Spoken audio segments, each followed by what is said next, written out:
following program is closed captioned for the thinking impaired. We're going to play a hiding and finding game with the music. Now, this is what we do. We pretend that you've got some balls, and I'm going to hide them. They might be hidden high up near the ceiling, or they might be hidden low down on the floor.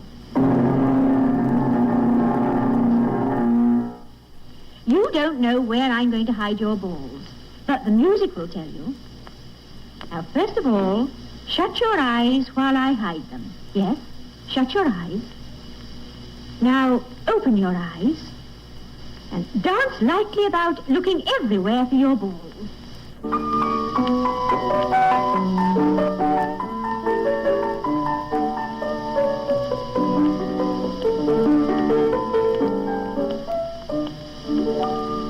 And now the music's going to tell you where your balls are. They may be high up, so that you have to stretch and jump up for them, or they may be low down, so that you have to pick them up off the floor. Listen.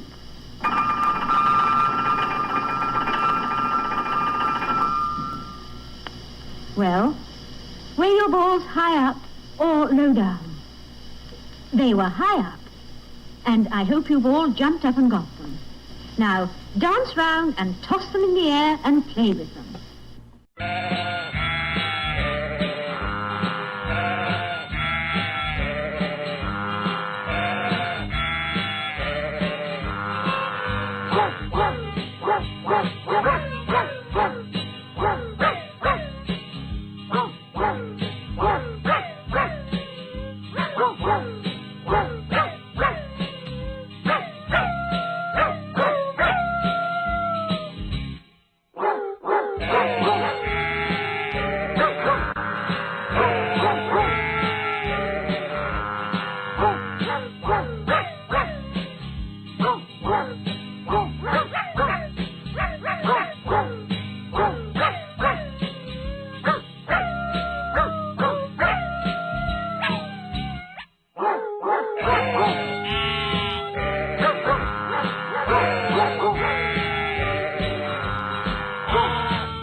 It's November 6th, 2008. Welcome to the 8th podcast of the St. Louis Brain Sandwich Show. My name is Mike Madonna. We've just gotten through the election. We have a bright young president going to be taking over in a couple of months. And more importantly, he's going to be scooting out that idiot that's occupied it for the last 8. And frankly, if I was more of a good neighbor, I'd volunteer to go and help Mr. Bush pack. But I'm not, so there you go. All right, we heard Love Me Do, the Beetle Barkers. Before that, a little bit from the BBC radio called Play With Your Bowls, which is on one of these blooper albums. And sometimes I just isolate certain segments and play those. But later on in the show, you'll get the entire all-time great bloopers, Volume 4. But in the meantime, here's Dylan Here's a Who with Green Eggs and Ham on the St. Louis Brain Sandwich Show.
Sam I am, that's Sam I am. I do not like them, Sam I am.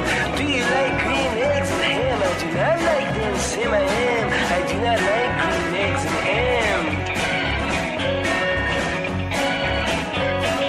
Would you like them? Here and there. Would you like them? Here and there. I would not like them. Here and there. I would not like them anywhere. I do not like green eggs and ham. I do not like them, Sam I am. Would you like them in a house? Would you like them with a mouse? Would you eat them in a box? Would you eat them with a fox? Not in a box, not in a fox, not in a house, not with a mouse. I would not eat them here or there. I would not eat them anywhere. I would not eat green eggs and ham. I do not like them, Sam I am. Would you catch you in a car? Eat them, here they are. You may like them, you will see. You may like them in a tree. I would not, could not, in a tree, not in a car. You let me be. Train, a train, a train, a train. Could you, would you on a train? Not on a train, not in a tree, not in a car. Sam, let me be. Say in the dark, here in the dark. What you could do in the dark? I would not, could not in the rain, not in the dark, not on a train. Not in a car, not in a tree. I do not like them, Sam, you see. Not in a house, not in a box, not with a mouse, not with a fox. I do not eat them here and there. I do not like them anywhere. You do not like green eggs and ham. I do not like them, Sam I am.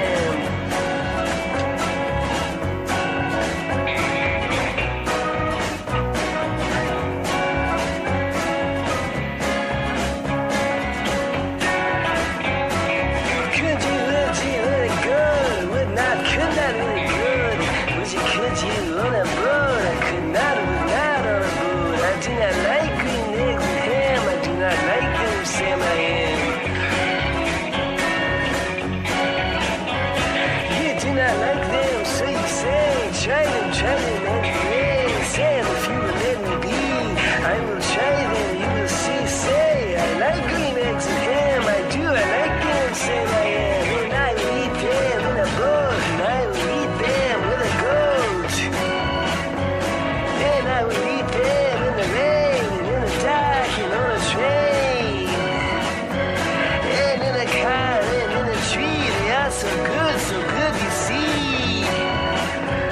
So I will eat them in a box, and I will eat them with a fox. And I will eat them in a house, and I will eat them with a mouse, and I will eat them here and there. Say I will eat them anywhere. I just like green eggs and ham. Thank you, Sam I am.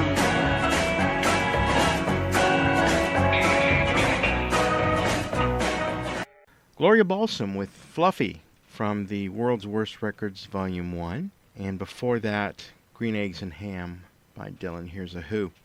The Fluffy record was one of my favorite records to play because it had just the right irritating quality, and it grew on people, I guess kind of like a wart does.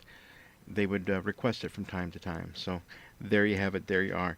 Here's Tim Wilson with Help Me Find Jimmy Hoffa, Brain Sandwich Show.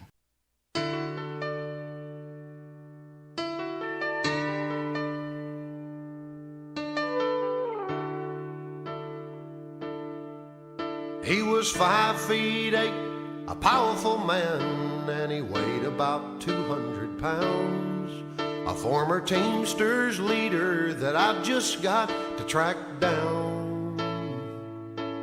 They say he may be under the Giants' end zone. That's why I'm out here digging up bones, and I'll keep searching till I'm 6 feet underground. 'Cause she said when they find Jimmy Hoffa, that's when I'll come back to you. It's been 20 years since he disappeared, and until then we're still through. If I'll ever get her back, brother, I don't know. I got a set of dental records and a new back home. So grab a shovel, You got to help me find Jimmy Hoffa. Her being gone is something that I can't bear. Willard Scott's toupee looks a lot like Hoffa hair.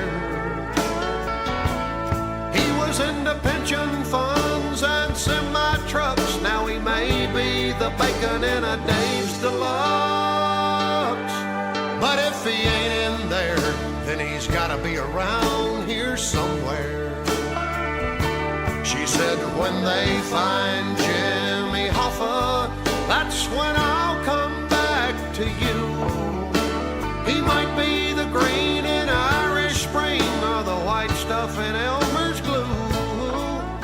Is he dishwashing liquid or deviled ham? They just found his class ring in a can of Spam. Oh, help me, you got to help me find Jimmy Hoffa.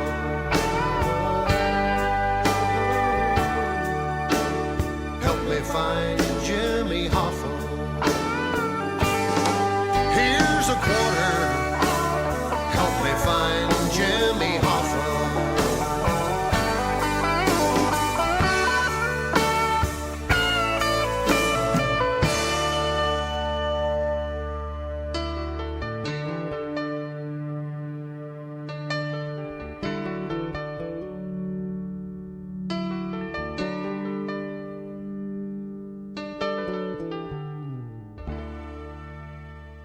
Good morning, and how's our big, brave motorcycle rider today, huh? Not too good, huh? Well, I got some news that ought to cheer you up. We're going to take a look at your wounds and see how they're doing. That's right, we're going to take off all that tape. That makes you happy, doesn't it? It's going to be quite a job, too, because you must have at least 5 miles of tape on you. Okay, fella, well, just settle down. This won't hurt. Nurse, better hold his hands. Yeah, orderly, hold his feet. Hold him down. Now settle down, fella. Settle down. This isn't going to hurt now. Come on. You're a big, brave motorcycle rider, aren't you? That's right. Okay, let's have a look at him. Oh, that wasn't so bad, was it now, huh? Okay, come on. Just a little more. There we go. There we go.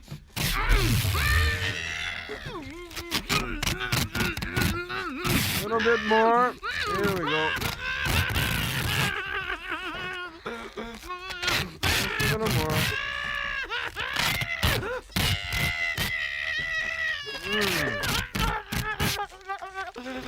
Okay. One more. One more. Here we go. Here we go. Nurse, I thought you were supposed to shave him before we put this tape on. Okay. How's that, fella? Better, huh? Okay. Snuck that one in on you, didn't I? Okay, let's have a look. Now, does it hurt when I do this? And when I do this? It does, doesn't? Little tender there, is it? How about right here? How about here? How about this? How about this? How about Gucci, Gucci, Gucci, Gucci? All right, nurse. Tape him up again.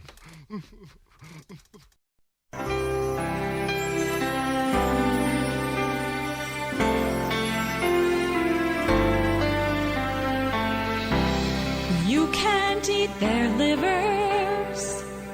You can't eat their kneecaps. Cannibals are getting scarce anymore. I only know 3 or 4, and they're all working here. I remember when they looked in all your freezers and found your stash of Weezers. So long, Jeffrey. Enjoy hell. When you were snacking on your boyfriend, you were feeling all right. But then some convict caught you and turned out your light. You can't eat your boyfriends anymore.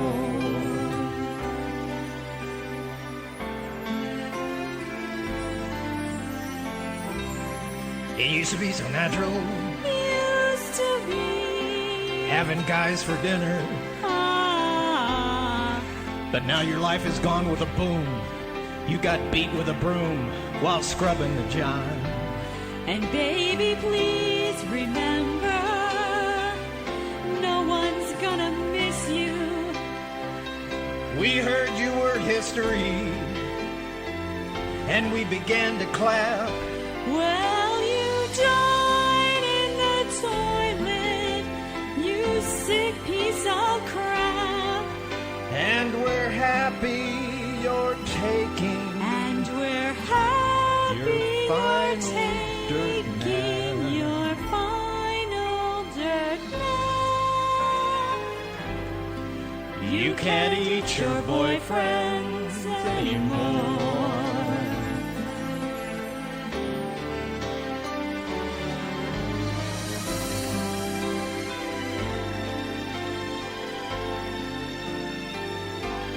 And we're happy you're taking Your final dirt nap. You can't freeze their noggins. You can't eat their butt cheeks. You can't eat your boyfriends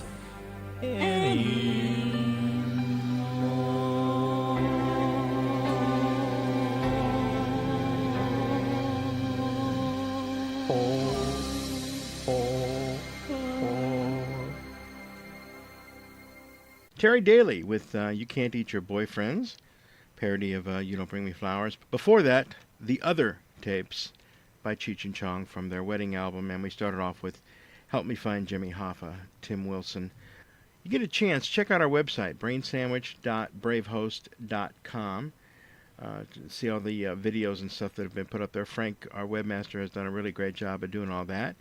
He's the one that puts the links up there to that you can listen to these shows with. So we're grateful to him for that. And if you want to get a hold of us directly, brainboys@aol.com is the best way to do it. If you knew Jim and Jay, then and you want to leave him a message, go ahead and leave it to him for that, and I'll go ahead and forward it to them. And once we get together to start doing shows after the beginning of the year, we'll figure out another system by which you can contact them directly, and so on. Here is All-Time Great Bloopers Volume 4. This is front and back. I've just put them all together. Runs about 24 minutes or so. And that leaves us with 2 more. So in the next couple of podcasts, we'll get those done.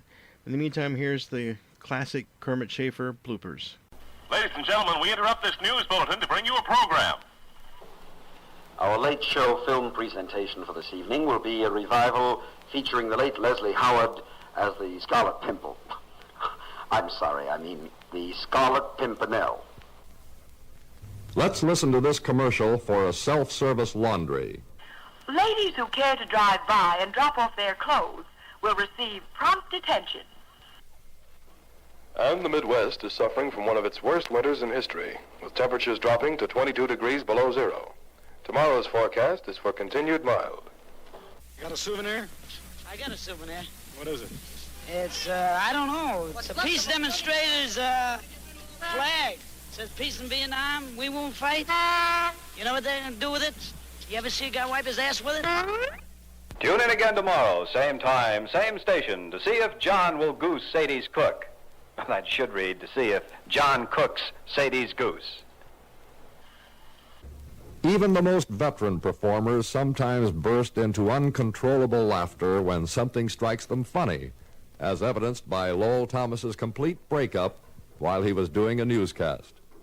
And the little girl deserves to know her mother. So says Alice, and I think her mother deserves to know her.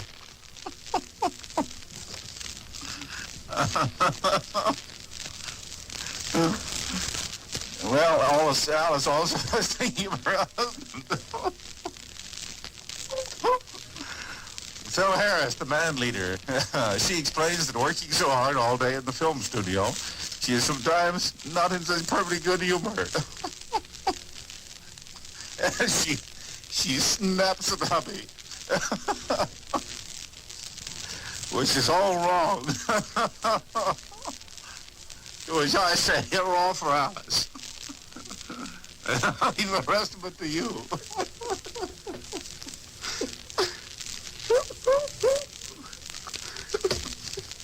Lowell, tomorrow's the 1st of May. Now Lowell Thomas says, so long until tomorrow. This program came to you from New York. And now we are going to hear a recording of Rimsky-Korsakov's Bum of the Flightful Bee.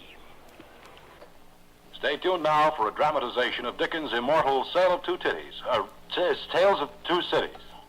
Children on audience participation programs are certainly unpredictable. As an example, let's listen to a kid show of a few years ago known as Make-A-Wish. Now, Marion, if you had your wish, what would you want most? I want to go to the toilet.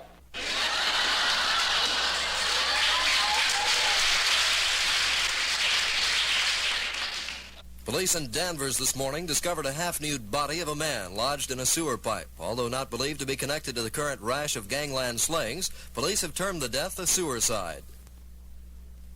In the dictionary, you will find a word pronounced peon, spelled P-A-E-A-N.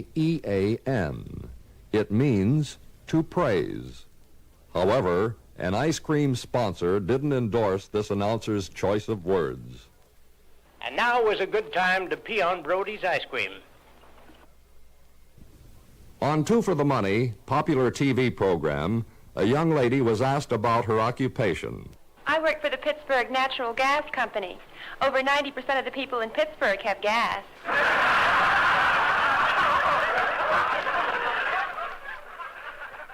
National Safety Week got off to a bad start today when the cook in Charlie's Diner accidentally laid his hand on a hot griddle.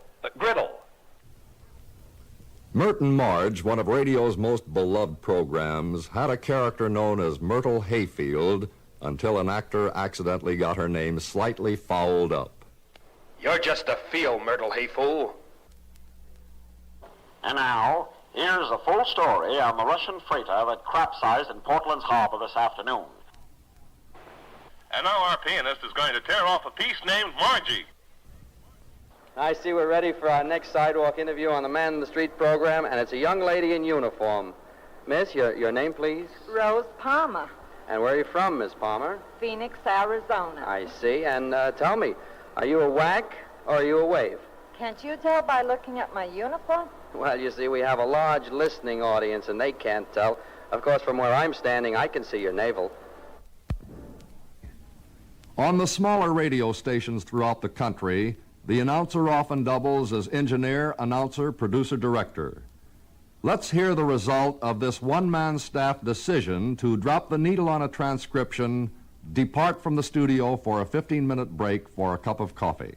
Remember, friends, this is the big holiday weekend coming up. So don't be caught short by unexpected guests.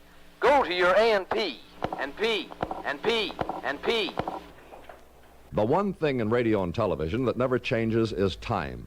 The clock on the wall won't wait for anybody. You have to start your show on time and finish your show on time. When you are running late, things like this are bound to happen. It's a 9-pound boy born at Memorial Hospital for Mr. and Mrs. Jack Jason of Elm Road. Mrs. Jason was the former Susan Mulhaney of Sudbury.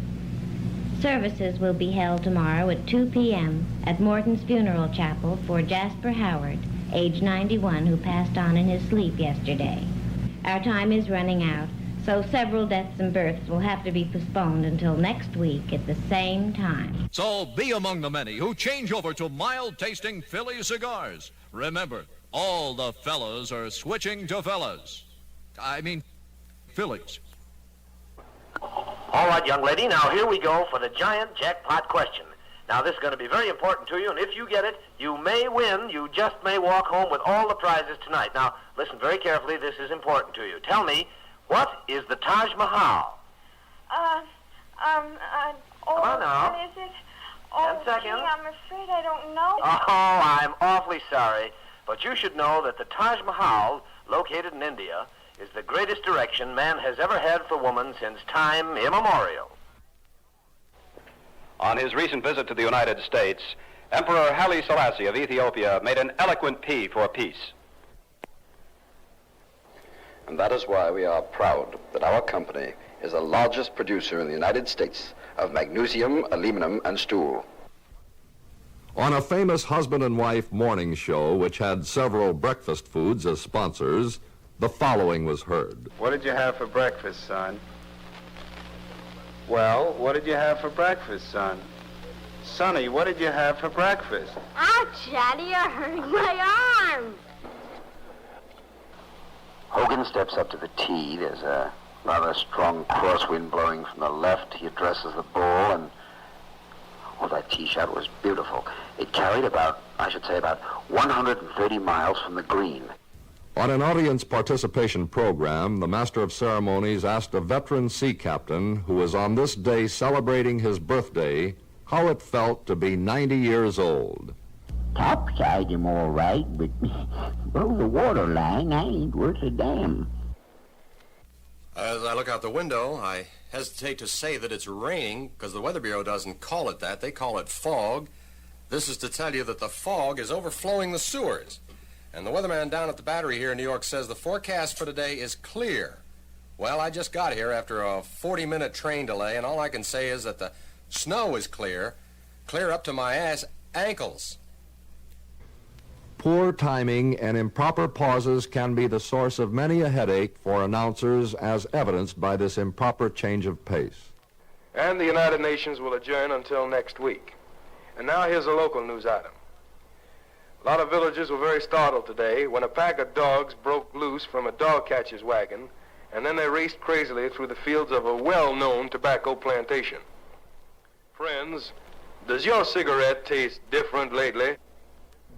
A CBS performer, while doing a program on etiquette, instructed her audience as to the proper way to set a table. And according to proper etiquette, you should set the table in this manner. Place the sporks and spoons on the table. The porks and spoons. Of course, you know I mean the sporks and spoons. On a program on which Art Linkletter was MC, a little girl was asked what her mother had told her not to say on the radio that day. My mother told me not to announce on the radio that she was pregnant. Now our next contestant, that's Mrs. Florence Kinsey from Providence, Rhode Island. Providence, Rhode Island. Tell me, Mrs. Kinsey, are you any relation to the Dr. Kinsey? Not that I know of. Well, have you read the Kinsey Report? No, I'm waiting for them to make it into a movie. Now, Sally, you've won $32. Are you ready now? Here we go for the $64 question. The $64 question has been the trademark of Take It or Leave It, one of broadcasting's most popular quiz shows. The sailor was asked to name a noisy food like celery. Let's listen to his classic answer. Beans.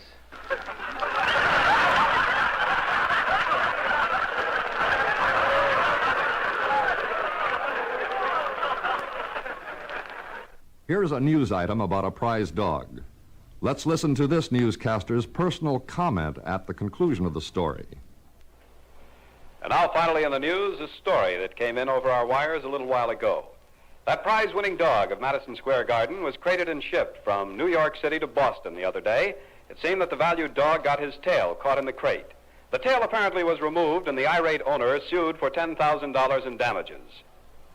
That's a lot of money for a piece of tail. Let's tune in on this disc jockey, who was sponsored by a new housing development. At the Quaker Housing Development, we have just one house left. Now, you better hurry, as we're pretty sure this one won't last long. And now for our record. It's just an old shanty in Old Shanty Town. On Queen for a Day, an 8-year-old boy wanted to win a brand new suit. When asked why, this is what the youngster had to say. I want to wear it tomorrow when my mommy and daddy get married.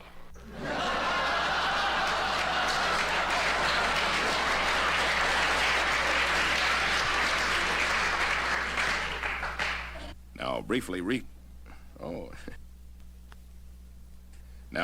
recapping the news on Capitol Hill, Geo Lee Peters.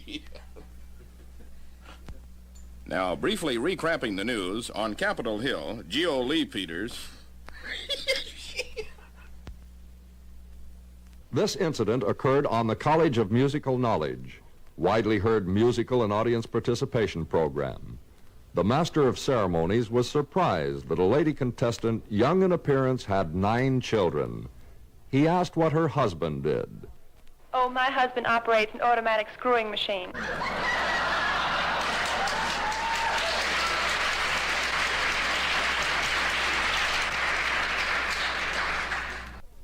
World-famous Lowell Thomas, one of the airwave's best-known commentators, has a sense of humor which is sometimes uncontrollable.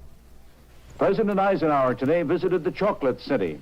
The president driving into Hershey, Pennsylvania to celebrate his 63rd birthday. 30,000 or more people were cheering him, all the folks who make Hershey chocolate with and without nuts.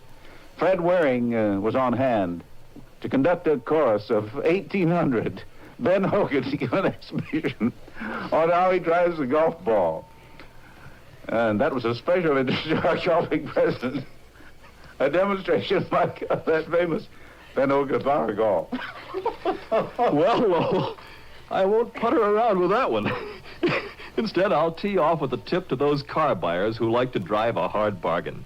Now your local Kaiser and Henry J. dealer wants you to know about the new low Henry J. price. Only $1,399 plus rate and local taxes. And that means the lowest down payment, lowest monthly payments on any new car. In fact, after down payment, you can own a new Henry J for less than $10 a week. And I'll need $10 a week from now on, so come on in tomorrow. Let's listen to this sportscaster's description of a football team's ace kicker. The score at the half remained 6-6, but during the third quarter, the Crimson really came to life, scoring a touchdown on 8 successive plays. The turning point came when the coach sent in his ass passer. Ace passer. And don't forget to go to your neighborhood theater and see To Hell and Back, starring Audie Murphy, World War II hero and battle-scared veteran. The word indigent means poor or needy. Listen to what happened to this baseball manager who was plugging the All-Star baseball game. So we urge you to show up, because if you want to see some of the greatest pitching and the greatest hitting from some of the best players in the game, when you show up, and remember that the proceeds from these All-Star games go to indigent ball players. On a country barn dance show, the rural announcer had a struggle with a French phrase and came out the loser in this manner. We're going to hoop it up and have a real dazzler. Charlie Docker will do the calling for the Paul Jones. And food? Yes, sir, the best you ever ate. Right after the barn dance, the piece of ass resistance is fried chicken. See a CBS special on marijuana. Get the habit. Stay tuned to this channel. Announcers are human too, and some of them, despite their professional training, can lose their perspective. Listen to what happened to this sports announcer who thought he had been cut off the air. In the National League, the Cubs edged out Milwaukee 2-1. The Cards were taken by the Dodgers 6-4, behind the 3-hit pitching of Don Newcomb. And, hey, you pulled out my AC power. You in the brown suit I'm supposed to be on the air, you pulled out my plug. Well, put the damn thing back in. You pulled out my AC, you baboon. Well, damn it, somebody did. Okay, all right. In tennis at Forest Hills, the national tennis doubles got underway this afternoon. In Washington, the Senate is discussing the proposal to give federal funds to aid in research for the new supersonic transport. Now this word from Jerry Toll. The heavens parted, and the voices rang clear to one and all. And then the angel of the Lord declared unto Mary. The time is now 6 a.m. Microphone equipment is becoming smaller and less conspicuous. At a wrestling match, an announcer was busily describing the action in the ring when he was approached by a wrestling fan. It's nice to see we got such a big crowd here tonight. It's a great turnout. We got some wonderful matches for you. Now, the main event of the evening is going to be 2 falls out of 3. Chief Bender is going to wrestle with Sandor Kovacs. Promises to be real exciting.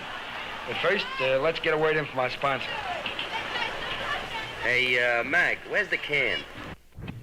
Continuing with our recorded memory lane, we hear 2 real old favorites.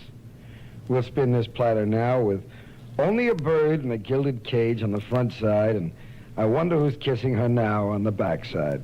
Here is the case of an announcer who confused an earnest plea for savings bonds with a special health bulletin. You owe it to yourself to invest in your future. Don't forget to buy government savings bonds. Help stamp out America. Here is an incident that occurred on an audience participation program where the contestant should have left well enough alone. All right, lady, now this is your chance to win $5 silver. Can you please tell me the meaning of the word octopus? Let me see. I think I know. Octopus. Is that a fish on the bottom? It has several testicles? Well, what are they all laughing at? That's all right, lady. Don't feel so bad. You're not the only one to get that word all balled up. Channel 5 asked one of the women's liberation picketers why they were protesting in front of the TV station. The Women's Liberation Group have been complaining that they are not being fairly treated by the broadcast media by being refused airtime to further their cause. Several disgruntled marchers decided to have their movement in the street. NBC Moscow standing by for NBC New York. Are you there? God damn, you beat your brains, you work like hell. NBC Moscow. Standing by. Linia мертвая. Yeah, sure. Yeah, well, I've been calling Moscow as well. I can't get anything out of them now either. What makes me mad, you know what they say at the other end afterwards? New York has been... No, they tell New York that Moscow, the correspondent is not in. He does not accept the call.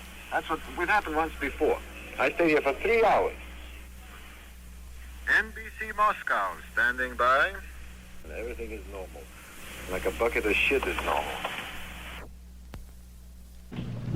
Aside from the high degree of surgical efficiency here at the municipal hospital, the student nurses are really something to see. Anybody would welcome a session in bed with one of these beautiful nurses. Too many products can confuse an announcer. Here's a case in point. Start your day right, Mother. Make your breakfast a hearty one and enjoy a truly tasty cup of coffee made from the finest South American tobacco. Have you ever wondered what would happen to a radio performer if he developed hiccups during a broadcast? Let's listen to this commentator who had no choice but to carry on. Membership of the United Nations is open to all peace-loving nations which accept the obligations of the United Nations Charter. The original members of the Security Council members is 60. You have a drink of water. Oh, thank you very much. A well-known former jockey, now a sportscaster, came out with this description before a big race at the Hialeah racetrack. One of the unusual sidelights in today's running of the Widener Handicap here at Hialeah concerns Rock Castle.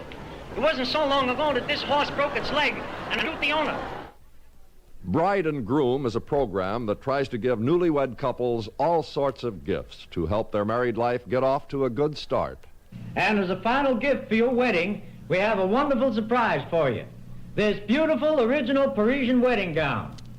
Oh, I already have my wedding gown. What I really need is a heavy-duty mattress.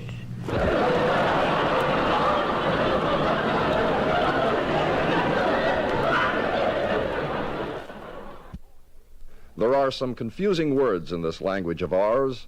For example, brazier, spelled B-R-A-Z-I-E-R, meaning a holder for, but that isn't the way this announcer saw it. And the last memo, ladies, from your radio shopping service is a Father's Day reminder.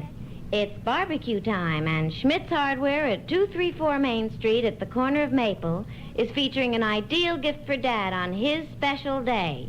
An all-purpose brazier for delicious outdoor meals.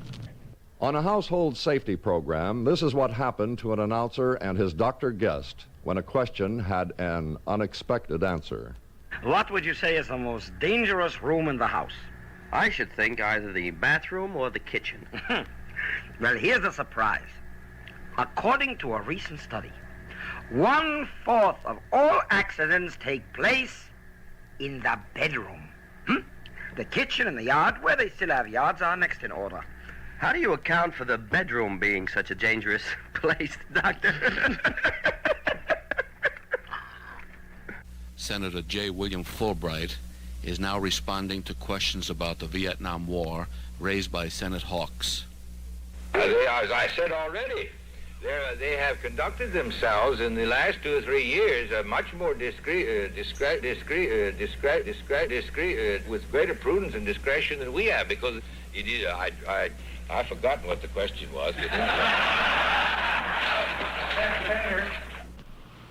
He admitted that although he's traveled almost everywhere and played on almost every course, Sammy Sneed had his greatest difficulty playing the agoristic. Television exercise programs are conducted in the wee hours of the morning when even the MC can be blurry-eyed. And now, ladies, we're going to keep a trim waistline and do an exercise in which you stand perfectly straight with your feet spread apart. Fine. Well, ladies, I see our time is running out. We hope we'll see you tomorrow morning with the Stay Fit Career Girl Club. We'll see you at 6 a.m. tomorrow, and until then, remember, it's the early worm that gets the bird. Here is an incident that happened in the early days of radio, resulting in hysteria at the expense of an unwitting and innocent contestant. All right, young lady, it's your turn. What was the greatest surprise you ever had? Gee, what a question. Let me think. Oh, yeah. The best surprise that I ever had was when my husband got out of the Army. I woke up one morning and he was standing by my bed with his discharge in his hand. Okay, that was Volume 4 of All-Time Great Bloopers. And as I said before, we'll get to 5 and 6 in the next couple of podcasts. As you have probably figured out by now, I have a real fondness for bad and strange records, especially those who really try, bless their hearts, but just can't seem to find the right key to sing in. And this next record is a perfect example of that. It's just just wonderful. I was stunned when I heard it, and I hope you'll have the same reaction. Here's Maria Weiner with Colors of the Wind on the St. Louis Brain Sandwich Show.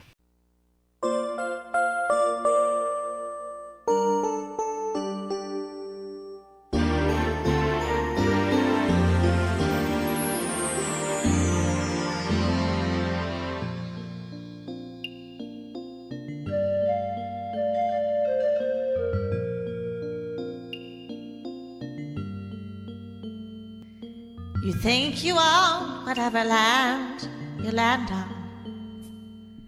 The earth is just a dead thing you can climb. But I know every rock and tree and creature has a life, has a spirit, has a name. You think the only people who are people, no, are the people who look and think like you. But if you walk the footsteps of a stranger, you learn things you never knew, you never knew. Have you ever heard the wolf cry to the blue corn moon, or ask the grinning bobcat why he grinned? Can you sing with all the voices of the mountain? Can you paint with all the colors of the wind? Can you paint with all the colors of the wind? Oh, come run the hidden pine trails of the forest, yeah. Come taste the sun-sweet berries of the earth. Come rolling all the riches all around you, and for once never wonder what they're worth. The rainstorm and the river are my brothers. The heron and the otter are my friends. And we're connected to each other in a circle, in a hoop that never ends. Have you ever heard the wolf cry to the blue corn moon, or asked the eagle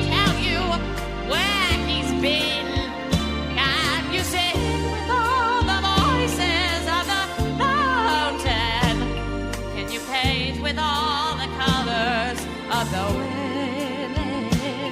Can you paint with all the colors of the wind? How high does the sycamore grow? If you cut it down, then you never know. And you'll never hear the wolf cry to the blue corn moon, or where the wind or copper tune. With all the voices of the mountain, on the wind, can own the earth and still all you own is earth until you can take it all. You can paint with all the colors of the Juno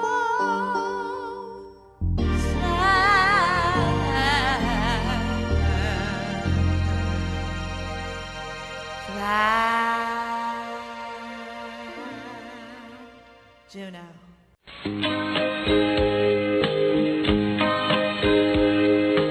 Why do people have to fight? Why don't they learn to do what's right? Why do they hurt each other so? Why don't they know what children know? We know that love is the only way to have a peaceful world today. We know we're young, we know we're old, but love is all that matters after all. We're happy every time we make it home, and we're happy dreaming dreams that never end. We grieve each morning with a song, and more of all we get along. Why let your life go by so fast? Take time to love and make it last. We may not know the things you do, but we have things and we love you. Why let your life go by so fast? Take time to love and make it last. We may not know the things you do, but we have dreams and we love you.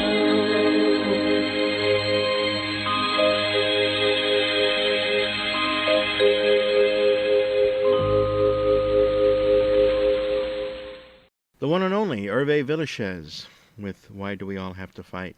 Yes, Hervé Villechaize of Fantasy Island. And from the James Bond film The Man with the Golden Gun, he played Nick Nack, who was Christopher Lee's servant in the film. And he winds up not dead, but strapped to a mast right at the end of the film. And before that, Maria Weiner with Colors of the Wind. Wish I could find more stuff by her, but I don't know that much about her. Okay, let's move along. Here is Chapter 4 in the serial we've been doing, the radio serial called Dead Men Prowl. It was in the Adventures by Morse series from the year 1944. This is classic suspense radio. Hope you've been following along and enjoying it. This runs just about 28 minutes or so. And we have 6 more chapters to go after this before it's all said and done. So, enjoy.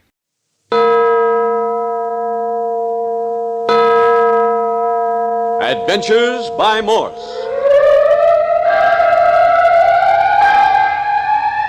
Carlton E. Morse presents Dead Men Prowl, featuring Captain Friday. If you like high adventure, come with me. If you like the stealth of intrigue, come with me. If you like blood and thunder, come with me.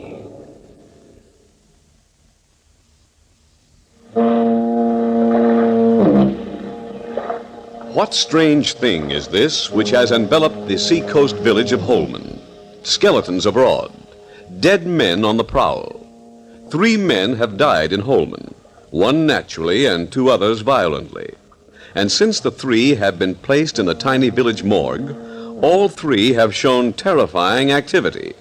Old Doc Sim's body was seen hurrying from the morgue. The thing that dragged Gail Stanley from her bedroom window and buried her alive in the sand had the bloated face and staring eyes of a strangled man, and there had been a rope around his neck. This description fitted Andrew Walters, who had been found hanged. Had he risen from his resting place in the morgue and committed the crime? Captain Friday had raced to the morgue to see. Yes, I raced to the morgue. Walter's body was there, but the shoes were damp and covered with wet sand. And now the 3rd body was gone, the body of Rich Hartley's half-wit son, who had been shot through the heart. What mischief would this prowling dead creature bestir? All through the night, Captain Friday and his companion, Andres Ruiz, searched, but in vain. Back in the captain's summer home, Gail Stanley and Carmel Ruiz slept in a barricaded room, while Dr. Jamie Croft and Martin Stanley, Gail's brother, patrolled the house. Morning dawned, and with the light, Captain Friday and Andres returned. Outside the house, the captain paused. Yeah, look here, Andres. These footprints? Uh-huh. These are the footprints left by whoever buried Miss Stanley alive. Santa Maria. Uh-huh. Yeah, these are the ones, all right. What is this you say? I said those are Andrew Walters' footprints, all right. Couldn't miss. Look at the impression of the heel. Measure's right, too. You think that... I'm not thinking anything. I'm just stating a fact. Come on in the house. I need coffee. Oh, senor, I think what I need most is sleep. No sleep for me. I'll knock some of that sand off your feet. See.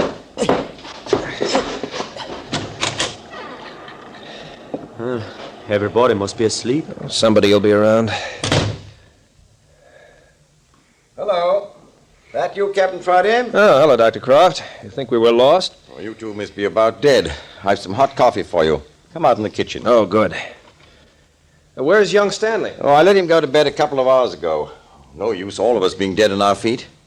Should have gotten a couple of hours yourself. Oh, no. A man of my profession's used to this sort of thing.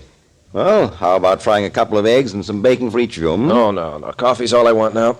How about you, Andres? No, nothing but coffee. Thank you, Dr. Croft. Well, I'm going to duck my head under the cold faucet. Dead on my feet. What kept you so long? What did you find?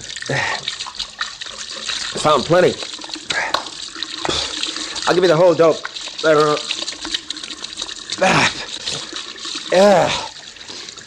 Oh, feels good. Yeah. Want to try it, Andres? Please, I abominate cold water. Yeah. Clear out your head. Here, Captain. I'll pour the coffee. Draw up a chair, Andres. See. Well, in the first place, Doctor, I want to tell you it's a doggone shame that you're not getting the rest you expected. Forget it, Captain. When I asked you over here, As a matter of fact, old chap, you didn't ask me. If I remember correctly, I practically begged you to bring me. I insisted. I wouldn't take no for an answer. Yeah, but I know you wanted to come. You needed the rest. Oh, well, this excitement will probably do me more good than the rest. Come now. What did you find at the morgue? Doctor, I don't know what to think. Andrew Walters' body was gone, then? No, it wasn't. No? It was there, all right, but there was wet sand on his shoes. Mm-hmm. But my uncle, he is dead. I saw him myself. Nevertheless, the tracks out there in the sand were made by Andy Walters' shoes. No doubt, I suppose. Not a bit. Old boy got up, pulled off his little stunt, and returned to his resting place in the morgue. Oh, that's silly. Yes, it does sound far-fetched. No, things like this do not happen where I come from. Well, I can assure you, my young friend, they don't happen here in California very often. But see here, Captain, what was it that kept you out until dawn? Now the body of Rich Hartley's half-wit boy is gone. What? Yeah. Swell, huh? You don't suppose he got up and walked off, do you? No, I don't. That isn't all of our story either, Doctor. Still more? Yeah. On our way to the morgue, we found the body of Doc Sims. Oh, see here now. In what condition? It's queer. We found him lying in the same position as we picked him up on the beach. Sort of sprawled, you know, on his face. Mm-hmm. It gives me the shivers. What did you do with him? Well, he was dead, so we carried him back to the morgue. Naturally. Say, Doctor, I think it'd be a good idea for you to go over sometime this morning and have a look at him. Yes, I think so, too, but aren't you rather optimistic? Well, what do you mean? Well, he means if he walk away once, what is to prevent him from doing it again, huh? Exactly. Maybe we should have him handcuffed to the slab. What kind of a case is this, anyway? I'm used to having a dead body stay where I put it. Well, I'll run over. I doubt if even the hardiest dead body will have the audacity to go prowling about in daylight. I hope you're amused. Quite. Hey, listen, Doctor. Did you ever hear of anything like this mess before? You mean dead men walking? Yeah. Why, yes, I have, Captain. There are a number of records. Records of dead men walking? I cannot believe it. I personally know of a case. Uh-oh. One of the girls must be awake.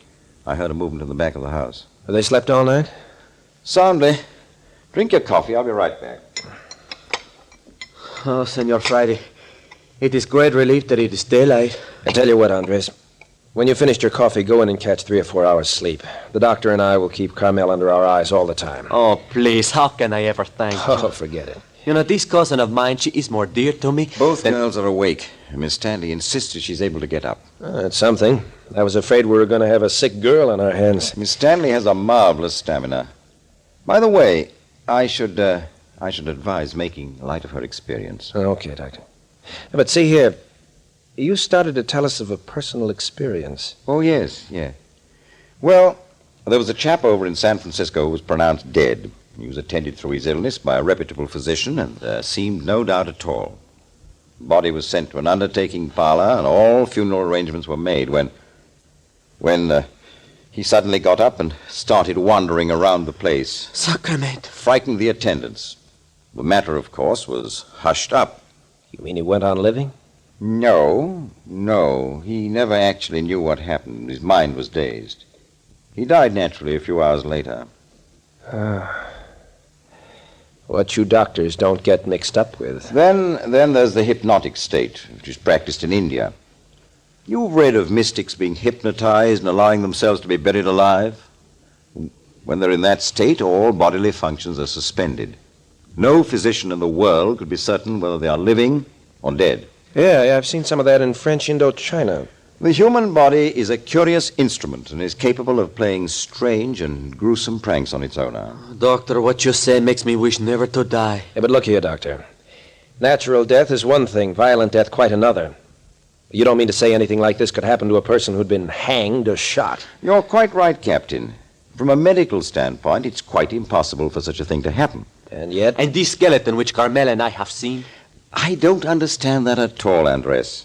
Skeletons, after all, are something used to frighten children. There's no sense in even considering your skeleton. But we have seen it. I don't doubt your word. You say you saw it, and I believe you did. At least you saw something you took for a skeleton. Well, we've got to take it into consideration, Doctor. It fits into this puzzle somewhere. Now, first, Carmel and Andres see the skeleton on the beach. And then we find Doc Sims dead on the beach. Then we find Rich Hartley's boy murdered in the morgue. After that, Andrew Walters hanged. It's unnatural. They're all hooked up together somehow. But see here, Captain. Do you think there's anything to this idea? Doc Sims and Andrew Walters were enemies. They were the 2 rich men in the village. You mean somebody bumped off the 2 rich men out of spite? Yes, but where does Rich Hartley's half-wit son come in? Maybe there's an excuse for 2 rich men, but why drag in a poor, foolish half-wit? Haven't the slightest idea. And then there's this business of enticing Gale and Martin Stanley here. Summoned to the funeral of their uncle, Doc Sims, before he was dead. Now, who did that? And that's another queer angle, Captain. How does it happen that each of the two rich men have two heirs on the scene at the time or shortly after their deaths? Uh-huh. Andrew Walter's heirs being Andres here and his cousin Carmel, and Gail and Martin Stanley representing Doc Sims. Shh. Here come the girls. Oh. Really, Carmel, I'm perfectly all right. You still must be careful. Oh, well, good morning. Are you feeling tip-top, Miss Stanley? Almost. A little shaky, but otherwise... Here, you better sit down. A strong cup of coffee would put you into shape. And you, Carmel? Oh, I'm just glad it's morning. I had the most horrible dreams. Where's Martin? Oh, your brother is still sleeping, Miss Stanley. Had rather a difficult night. Andres, you'd better run along. You need rest. Haven't you been to bed at all? Please, Carmel, you are all right? Yes, really I am.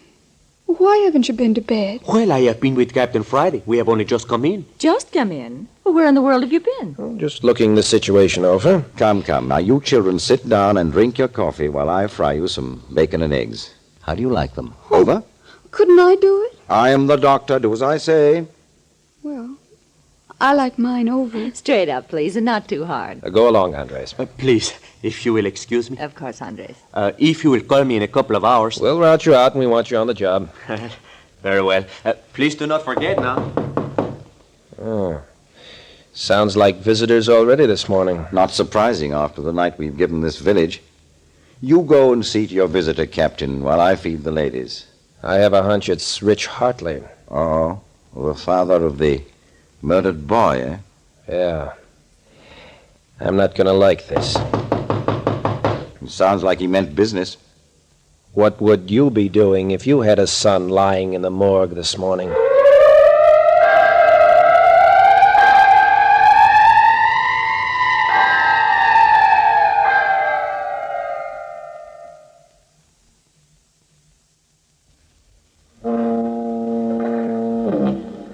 While Dr. Croft and the two girls are in the kitchen of Captain Friday's beach cottage preparing breakfast, the captain is on the front steps interviewing a delegation of Holman citizens. Dr. Croft is acting as chief cook and bottle washer and isn't making any too good a job of it. Well, there goes the eggs into the frying pan. There's one. There's two. Two apiece, Oh, Doctor, your toast is burning. Oh, my eyes. Oh, and look at the bacon. Oh, by Jove. Oh, I say, Carmel, lend a hand to that toast. May I help, too? No, you sit quiet. You're our invalid for the morning. Oh, dear. Well, how's the toast? I can scrape it. Well, the bacon will do. Eggs are coming along nicely. Here, Carmel, hand me the plates. I'll hold them while you take up the bacon and eggs. That's an idea. There. That's rather good. Now, these are for Miss Stanley, and this is for you. Just the smell makes me feel like a new person. All right. Now, you two sit there and eat and answer some questions. Answer them. Why, I'm full of questions myself. No, it's important that we get a few details straight at once, if you don't mind. Of course not. Mm-hmm. Now, Miss Stanley, why do you think that you and your brother were called to Holman? Why, because of Doc Sims' death. But why you two specifically? Saying for the moment that everything concerning Doc Sims' death is normal, why should you two young people be the ones called? Well, it's been understood right along that when Doc Sims died, we would be his heirs. But why not your father and mother, Doc Sims' sister and brother-in-law? Well, Mother and Dad are very old. Neither is well. I see.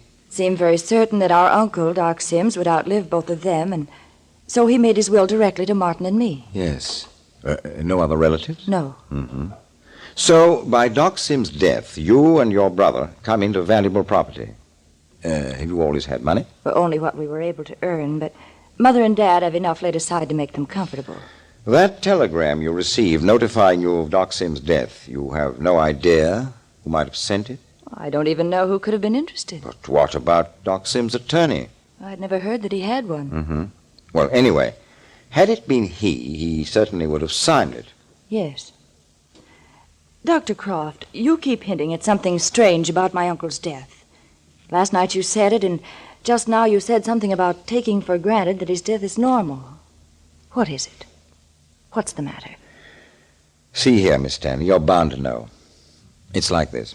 When you arrived last night, Dr. Sims was prowling about at large. He what? You see, Captain Friday and I had taken him to the morgue and, well, he got up and left. Oh, how terrible. Yes, it was highly embarrassing. But Well, where is he now? Well, this morning he's back in the morgue. Well, is he dead? So Captain Friday believes. A little later, I'm going to investigate. And Carmel, did you know about... what about this? Yes. Oh, you poor child. No wonder you didn't want me to go near the window last night. You can see now that there is something very peculiar going on in Holman. Yes. And still more peculiar, Miss Stanley, are certain other facts. For instance, Andrew Walters, the uncle of Carmel and Andres, died a violent death last night. Oh. Yes. Did Carmel tell you that she, too, only arrived yesterday evening, 2 or 3 hours before you and your brother? Why, no. 2 tragedies in one night. There was a third. Why, I didn't know. Oh, no. You were in no condition to be told last night. Well, who was it? A poor village half-wit who was shot to death. Oh, who did it? We don't know. Was it the same person who tried to kill me? No. I think not, Miss Stanley. Well, here's Captain Friday back.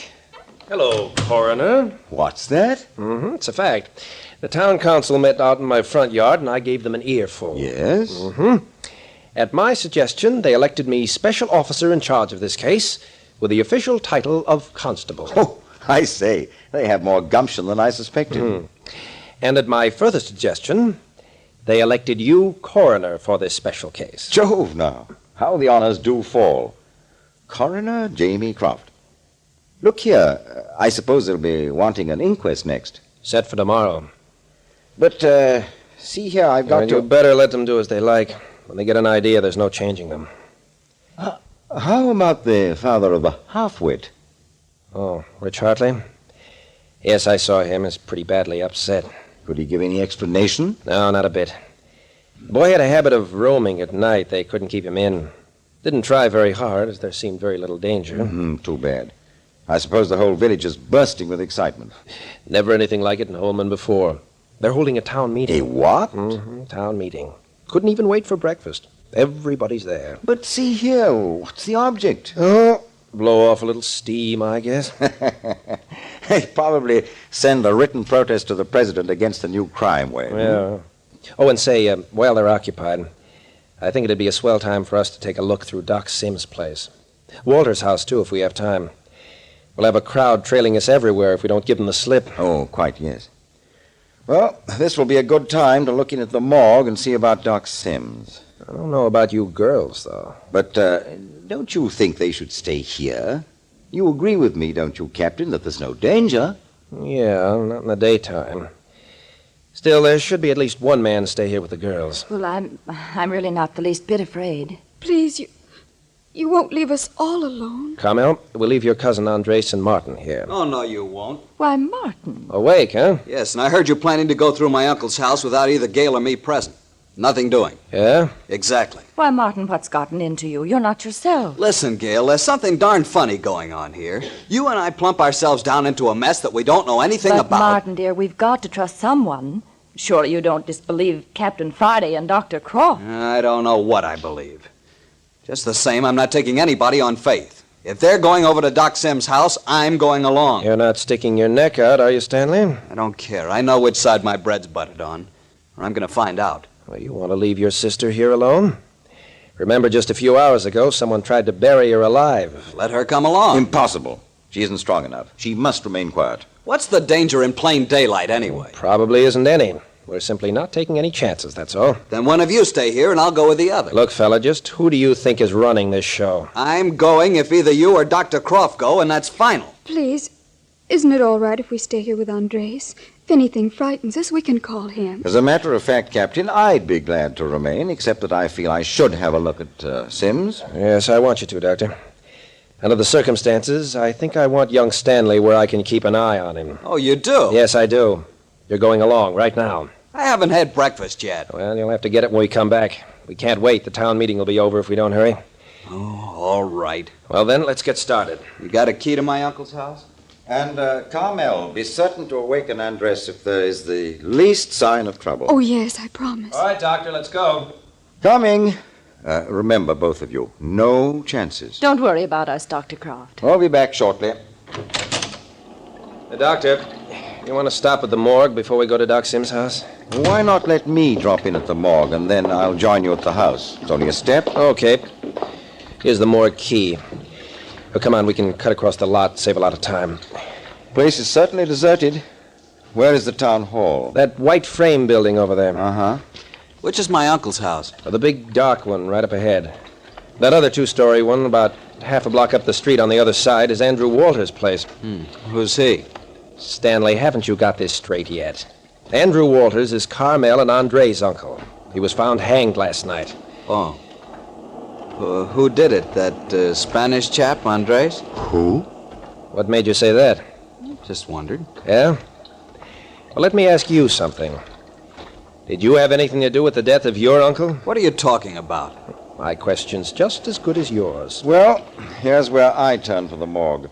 Join you in a few minutes. Okay, Doctor. Come along, Stanley. Ever been in Holman before? No. Well, we'll go into your uncle's place the back way and leave the door open for Dr. Croft. Some house. Old Doc Sims had his own ideas about house construction. All right, in this way. Oh, careful. It's gloomy and the floors are bare. No windows at all on the first floor. Yes, well, that was his idea for protection against thieves. No windows on the first floor, and only a front and back door, both of which could be barred from the inside. What did he have that needed all that protection? You should know that better than I.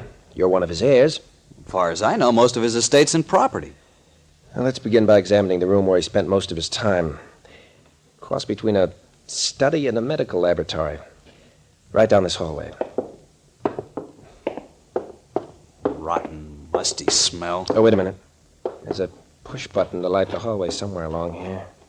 You seem to know this place pretty well. Oh, Doc Sims and I weren't on such bad terms. Oh, there it is. Now I'll lead off, and I know the way. All right, what are you looking for? As a matter of fact, I'm looking for two things. First, I want to find out if Sims left anything behind indicating that he anticipated his death. Oh. And second, I want to see his will. What's that got to do with you? Oh. Yep, here's the room. I said, what's my uncle's will got to do with you? Better stand still till I find the lights. Oh, here they are. There. Hog's nest. The room in which your uncle spent a good 3/4 of his life, Stanley. Smells foul. Dirt, no ventilation. Never mind. Say, look here, Stanley. Have you a copy of Sims' will? No. Is your sister? No. You know whether there's a copy in this house? Why... Oh, there is one here, huh? Where? I didn't say there was. I'll just take it for granted there is. Where is it? The will belongs to Gail and me. Not when there's murder concerned. Under the circumstances, the police get first look at the will. What do you want it for? Sometimes a man writes something into his will that... Oh, hello. What's the matter? Look there on the floor. Woman's handkerchief. Yeah, a woman's... Why, that belongs...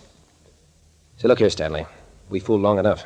Someone else has been here ahead of us. What for? Well, what do you think? Looking for your uncle's will, of course. If you know where it is, you'd better tell me. Whoever gets it first. My uncle wrote that there was a small safe behind the third panel on the east wall. Third panel on the... Oh, that's right here. Oh, how are we going to get behind that panel? Run your thumbnail down the crease at the left edge of the panel. Oh.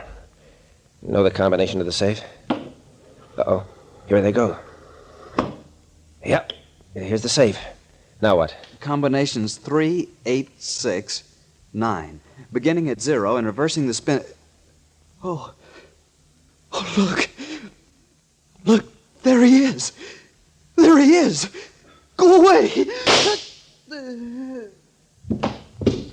Hey, who turned out the lights? Stanley. Stanley! Doc Sims. Doc Sims, is that you, Doc? What are you doing here? Aren't you dead? Well, don't just stand there. Can't you speak, Doc? How is it I can see you in the dark? Don't come near. Don't. Stand back. I'm going to shoot. Oh.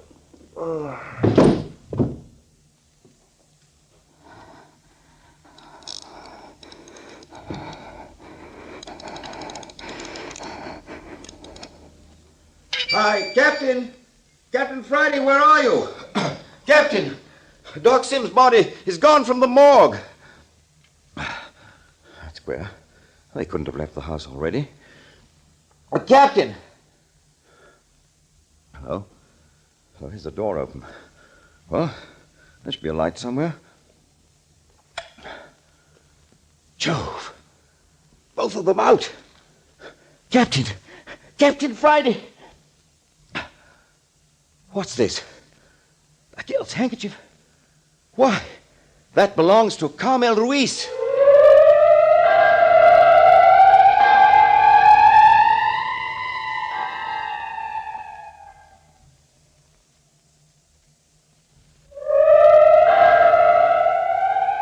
The bodies of Captain Friday and Martin Stanley lying together on the floor, and beside them, the handkerchief of Carmel Ruiz.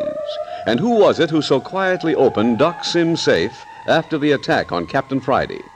Next week at this same hour comes the 5th episode of Dead Men Prowl, entitled The Walking Dead Captured. You are listening to Adventures by Morse. Dead Men Prowl, Chapter 4 in the Adventures by Morse series. We have 6 more to go, and then we will wrap that up, and I'll see if I want to continue with other ones or whatnot. These, to date, none of the shows I've done so far with this on it have been posted, but we're getting to that. So I'm cranking them out a little quicker than we're able to get them up there, but we'll work on that and see what we can do. So let's see, what do we got here? Okay, we're getting close to Thanksgiving, as you know. So let's do a couple here that might qualify as turkeys. This one's called Eatin' Turkey by someone calling themselves Dean and Jerry on the Brain Sandwich Show. Whoa, I just love this time of year, don't you, Jer? I sure do, Dino. 'Tis the season. Check out those breasts. I like their size. How about those legs? And juicy thighs. My tongue is flapping. Oh, stop your yapping. We're eating turkey.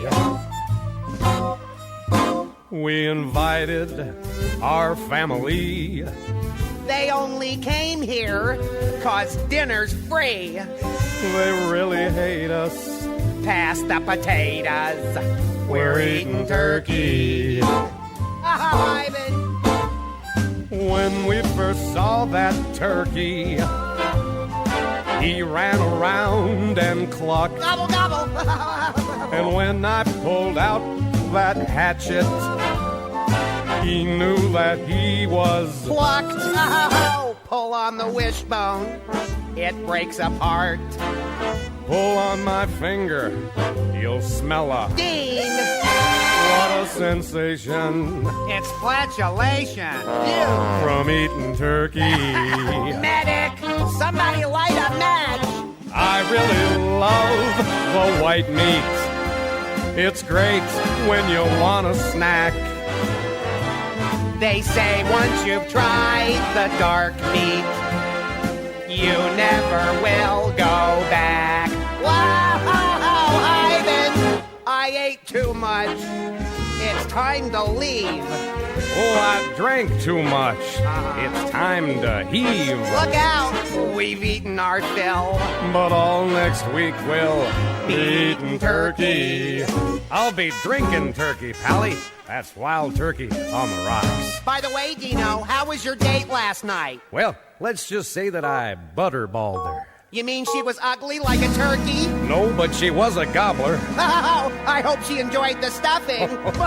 She lapped up the gravy, too, Pally.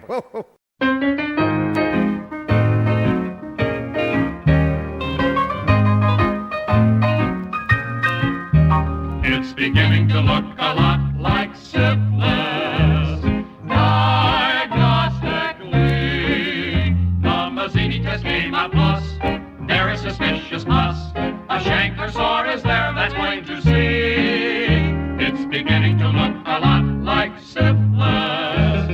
Yes, that's how it seems. Take a look through the dark field lens, and you soon begin to sense that it's treponemes. My diagnosis is gray, but it's true anyway that it must be social disease.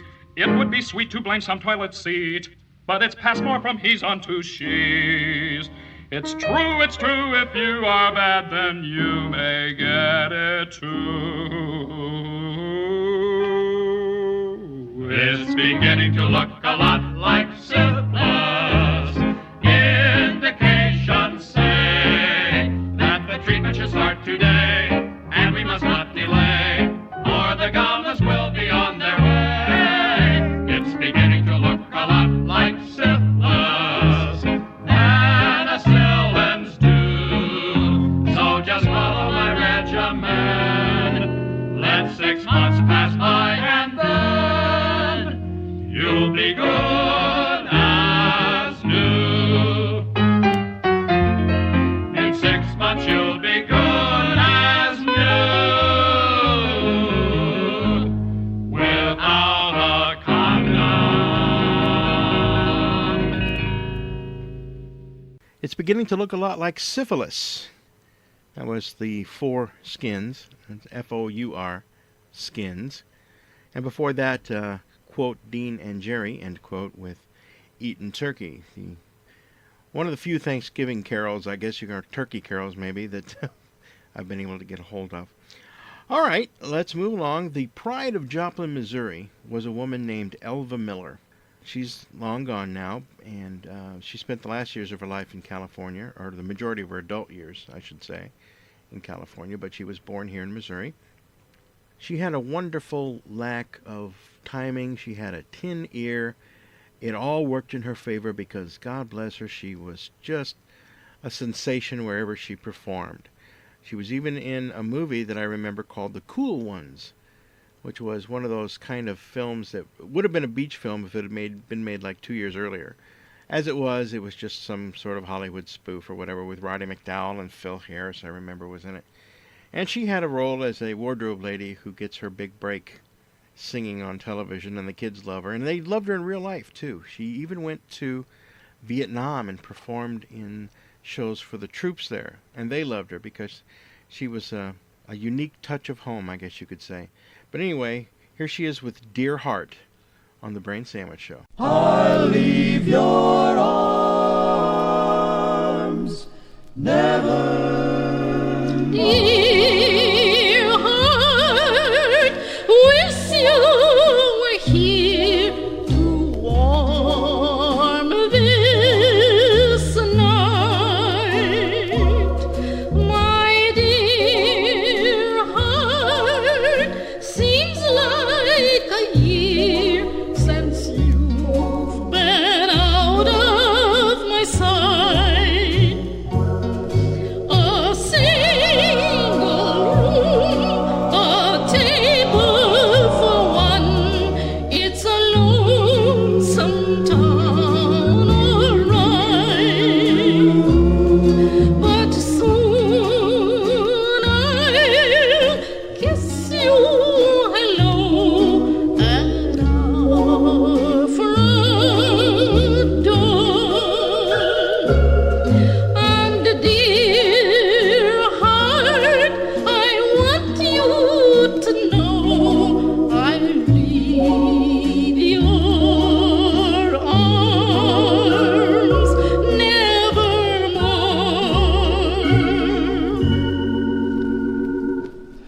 a single room, a table for one.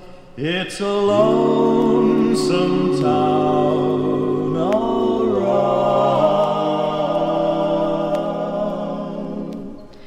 But soon I'll kiss you hello at our front door.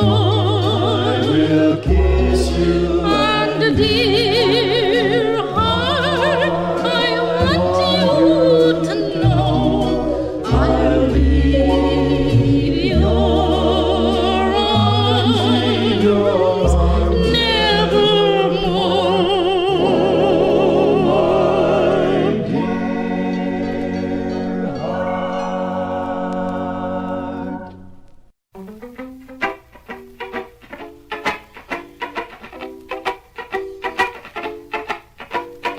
Mrs. Brown, you've got a lovely daughter. Girls as sharp as her are something rare. But it's sad, she doesn't love me now. She made it clear enough, it ain't no good to find. Return those things I bought her. Tell her she can't keep them just the same. Things have changed. She doesn't love me now. She's made it clear enough, it ain't no good to find.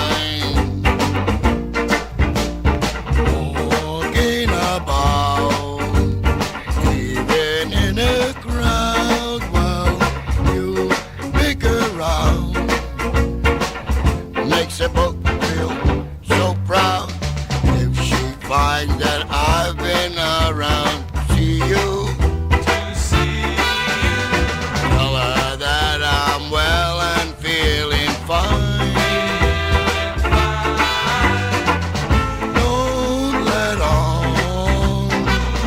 Don't say she broke my heart. I'll go down on my knees, but it's no good to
Mr. Miller with Mrs. Brown, You've Got a Lovely Daughter.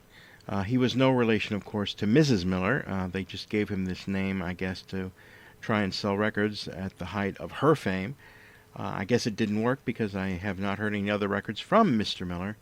So he just sort of drifted into the ocean of obscurity, I guess you could say, but not before giving us that wonderful treat. So, thank you very much for finding the show, and I hope you've enjoyed it. My name is Mike Madonna. This is The Brain Sandwich Show. You can reach us again at brainboys@AOL.com. Our website is brainsandwich.bravehost.com. We'd love to hear from you, so drop us a line when you can. I'm going to close out with Bruce, Baby Man Bomb, and Marty Feldman Eyes.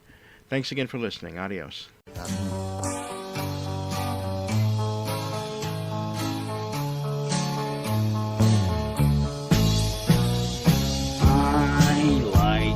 Knuckles when they pop, screaming at a cop, bugs around my ears and tears. I like stepping on a nail, spitting in a pail, cooking me a rat and fats. And I like you too.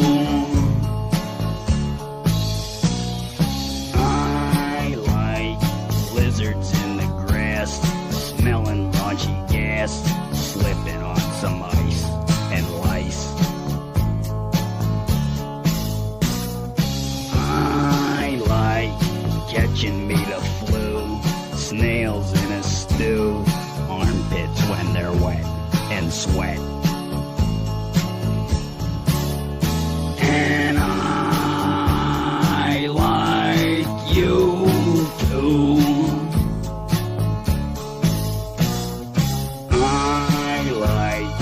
Barfing on nice rugs, chewing little slugs, leeches sucking blood and mud.